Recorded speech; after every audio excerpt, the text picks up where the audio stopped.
Rahul rule মেনে 4 মাসের emergency fund বানিয়েছিল, কিন্তু চাকরি চলে যাওয়ার পর তাকে ফ্যামিলির কাছে হাত পাততে হয়েছিল। কিন্তু এমন কেন হলো?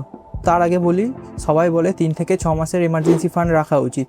ব্যাস, এমার্জেন্সি ফান্ড তৈরি হয়ে গেল। কিন্তু এই সংখ্যাটা কার জন্য বানানো সেটা কেউ বলে না। সব মানুষের চাকরি, রেসপন্সিবিলিটি, ফ্যামিলি আলাদা হয়, তাহলে সবাইকার জন্য এই সংখ্যাটা কাজ করবে কিভাবে? আজকের ভিডিওতে সেটাই বলবো। প্রথম হচ্ছে আপনার এমার্জেন্সি ফান্ডের সংখ্যাটা বের করবেন কিভাবে। 2 হচ্ছে বেশিরভাগ মানুষ কিছু ভুল ধারণা নিয়ে চলে, সেই জন্য পুরো ফান্ডের কাজটাই খারাপ করে দেয়। 3 হচ্ছে এই টাকা কোথায় রাখলে সব থেকে বেশি লাভ। আর শেষে দেখব একেবারে বড় টাকা জমানোর চাপ না নিয়ে কীভাবে ধীরে ধীরে এমার্জেন্সি ফান্ডটা তৈরি করবেন। শেষ পয়েন্টটা অনেকেই জানেন না, তাই পুরো ভিডিওটা শেষ পর্যন্ত দেখুন। 3 থেকে 6 মাসের রুলটা হচ্ছে অর্ধেক সত্যি। চলুন প্রথমে বলি, এই 3 থেকে 6 মাসের রুলটা এলো কোথা থেকে। এটা একটা অ্যাভারেজ, সবার জন্য বানানো একটা রুল, কিন্তু সবাইকার চাকরি তো এক হয় না। ধরুন একজন সরকারি চাকরি করে, অন্য একজন ফ্রিল্যান্সার, কিংবা অন্য কারোর কেউ বিজনেস করে। তো স্বাভাবিকভাবেই এই 3 জনের মান্থলি ইনকাম আলাদা।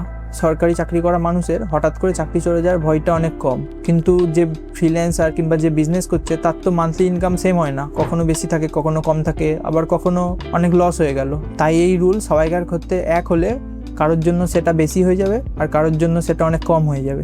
এবার আসি সেই রাহুলের কথায়, যার কথা ভিডিওর প্রথমে বলেছিলাম। রাহুল একটা প্রাইভেট কোম্পানিতে কাজ করত। রুল মেনে সেও 3 মাসের এমার্জেন্সি ফান্ড বানিয়েছিল, কিন্তু রাহুলের কোম্পানি যখন লে অফ ঘোষণা করলো তার জবটা চলে গেল। তো তার কাছে মাত্র 3 থেকে 4 মাসেরই এমার্জেন্সি ফান্ড বেঁচেছিল, কিন্তু রাহুলের নতুন জব খুঁজতে 5 থেকে 6 মাস সময় লেগেছিল। কিন্তু রুল মেনে বানানো সেই 3-4 মাসের ফান্ড 3-4 মাসের মধ্যেই শেষ হয়ে গেল। বাকি 1 থেকে 2 মাসের খরচ তাকে পরিবারের কাছ থেকে চাইতে হয়েছিল। কিন্তু রাহুলের ভুলটা কোথায় ছিল? ও শুধু জেনেরিক একটা রুল মেনে ওর নিজের এমার্জেন্সি ফান্ডটা তৈরি করেছিল, কিন্তু প্রাইভেট জব আর আসল রিস্কের রুল অনুযায়ী সেই নিজের সংখ্যাটা আলাদা করে ক্যালকুলেট করেনি। তাও ভারতে বেশিরভাগ মানুষের এই বেসিক এমার্জেন্সি ফান্ডটুকুনিও থাকে না, যেটা রাহুল 3 মাসের কিংবা 4 মাসের জন্য তৈরি করেছিল। স্টেবল মানি নামের একটা প্ল্যাটফর্ম 2025 সালের ডিসেম্বর মাসে 1700 জনের মধ্যে একটা সার্ভে করেছিল, কিন্তু এই সার্ভের মধ্যে দেখা গেল অর্ধেকের বেশি মানুষ তার সেই এমার্জেন্সি ফান্ডের 10%ও জমাতে পারেনি। মানে বেশিরভাগ মানুষ রুলটা জানেন কিন্তু সেটা ফলো করেন না। আর হঠাৎ করে এই বিপদ এলে মানুষ লোন নেয়, নাহলে তার ইনভেস্টমেন্ট ভাঙতে বাধ্য হয়। তাহলে প্রশ্ন হলো, আপনার এমার্জেন্সি ফান্ডের আসল সংখ্যাটা কত, আর আপনার আসল সংখ্যাটা বের করবেন কিভাবে? তাহলে এই সংখ্যাটা বের করার জন্য প্রথমে আপনার মাসিক খরচটা বের করুন। যেমন ধরুন আপনার গ্রসারি আছে, আপনার ইএমআই যদি কোনো চলে সেটা আছে, আপনার বাচ্চার স্কুলের ফিজ আছে, আপনার ইলেকট্রিসিটি বিল আছে, আপনার খাবার খরচ আছে, আপনি যদি কোনো রেন্টেড অ্যাপার্টমেন্টে থাকেন সেটার রেন্ট আছে, বা আপনার ইন্স্যুরেন্স প্রিমিয়াম, এগুলোকে বোঝায়। নেটফ্লিক্স সাবস্ক্রিপশান, বাইরে খাওয়া কিংবা শপিংয়ের খরচ এর মধ্যে ধরবেন না, কারণ এমার্জেন্সির সময় এগুলো করার কারোর কাছে সময় থাকে না। এবার এই মাসিক খরচটাকে গুণ করুন আপনার জবের প্রোফাইল অনুযায়ী। আপনি যদি সরকারি চাকরি করেন যেখানে আপনার চাকরি চলে যাওয়ার ভয় খুব কম, তাহলে আপনার 3 থেকে 4 মাসের এমার্জেন্সি ফান্ড রাখলেই যথেষ্ট। আর আপনি যদি কোনো বিজনেস করেন কিংবা ফ্রিল্যান্সার হন, তাহলে আপনার মোটামুটি 6 থেকে 12 মাসের কিংবা 9 থেকে 12 মাসের এমার্জেন্সি ফান্ড রাখাটা খুব জরুরি। একটা জিনিস মাথায় রাখুন, আপনি যদি বাড়িতে একমাত্র ইনকাম সোর্স হন কিংবা আপনার বুড়ো বাবা মা থাকে, তার মেডিকেল খরচ, তার একটা বাফার নিয়ে চলুন এমার্জেন্সি ফান্ডের মধ্যে। এখানে এক্স্যাক্ট সংখ্যাটার চেয়ে জরুরি হলো আপনার নিজের সিচুয়েশান অনুযায়ী সংখ্যাটা বের করা। এবার হচ্ছে সংখ্যাটা তো আপনি ঠিক করে ফেললেন, কিন্তু বেশিরভাগ মানুষ এরপর কয়েকটা ভুল করেন যেটা পুরো ফান্ডটার কাজই নষ্ট করে দেয়। প্রথম ভুল হচ্ছে এমার্জেন্সি ফান্ড আর রেগুলার খরচের টাকা একই ব্যাঙ্ক অ্যাকাউন্টে রাখা। যখন একই ব্যাঙ্ক অ্যাকাউন্টে স্যালারিও আসে আবার এমার্জেন্সি ফান্ডও থাকে, তখন মাসের শেষে টাকা কম পড়লে সেই এমার্জেন্সি ফান্ড থেকেও আপনি টাকাটা খরচ করে দেন আর ভাবেন পরে ওটাকে রিফিল করে নেব, কিন্তু সেই পরে আর কোনো দিন আসে না আর টাকাটাও রিফিল হয় না, আর দরকার এমার্জেন্সির সময় সেই টাকাটা পাওয়া যায় না। আর দ্বিতীয় ভুল হচ্ছে ক্রেডিট কার্ডকে এমার্জেন্সি ফান্ড মনে করা। অনেকে ভাবেন কার্ড তো আছেই, দরকারের সময় কার্ড দিয়ে খরচ করে নেব, কিন্তু এই চিন্তাটা অনেক বিপজ্জনক। কারণ ভারতে ক্রেডিট কার্ডে ইয়ারলি সুদ লাগে 30 থেকে প্রায় 48% মতন। এর মানে হচ্ছে এমার্জেন্সির সময় আপনি টাকাটা পেলেন ঠিকই, কিন্তু সাথে সাথে আর একটা বড় এমার্জেন্সি তৈরি করে ফেললেন, সেটা হচ্ছে সেই ক্রেডিট কার্ডের সুদটা। তৃতীয় ভুল হচ্ছে এমার্জেন্সি ফান্ডটা 5 বছরের ফিক্সড ডিপোজিটে লক করে রাখা।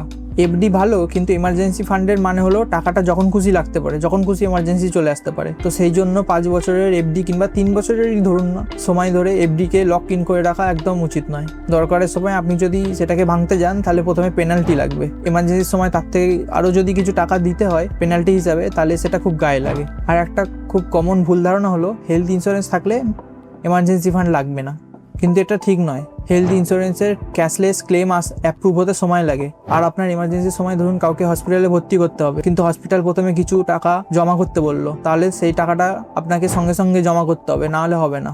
আর আপনি যদি হেলথ ইন্স্যুরেন্সের ভরসায় বসে থাকেন যখন অ্যাপ্রুভ হবে পুরো টাকাটা একবারে, এরকম ভাবনা চিন্তা থাকলে আপনি অসুবিধাতে পড়তে পারেন। তাহলে এই 4টে ভুল ধারণা বাদ দিলেই আসে এখন আসল প্রশ্নটা, এমার্জেন্সি ফান্ডে টাকাটা রাখবো কোথায়? আর এটাই অনেকে বলে না। সেভিংস অ্যাকাউন্টে পুরো টাকাটা রাখলে রিটার্ন খুব কম পাওয়া যায়। বড় বড় ব্যাঙ্কগুলিতে বছরে প্রায় 2.5 থেকে 3.5% মতন রিটার্ন দেয় সেভিংস অ্যাকাউন্টের ওপর। এতে আপনার ইনফ্লেশনের সাথেও টেক্কা দিতে পারে না, মানে আপনার টাকার সংখ্যাটা বাড়ে ঠিকই, কিন্তু আপনার টাকার ভ্যালুটা আস্তে আস্তে কমে যায়। তার বদলে এই দুটো অপশন অনেক ভালো, একটা হচ্ছে লিকুইড মিউচুয়াল ফান্ড আর একটা হচ্ছে ব্যাংকের sweep in FD. Liquid mutual ফান্ডে আপনার রিটার্ন মোটামুটি 6.5% মতন পাওয়া যায়, আর তোলার সময় 1 থেকে 2 দিনের মধ্যে আপনার ব্যাংক অ্যাকাউন্টে চলে আসে কোনো পেনাল্টি ছাড়াই। আর দ্বিতীয় হচ্ছে সুইপ ইন এফডি, এখানে সেভিংস অ্যাকাউন্টের আপনার যে টাকাটা পড়ে থাকে সেই টাকাটা একটা লিমিটের ওপর চলে গেলে সেটা এফডিতে কনভার্ট হয়ে যায়, আর এখানে টাকাটা আপনি কোনো পেনাল্টি ছাড়াই উইথড্রল করতে পারবেন।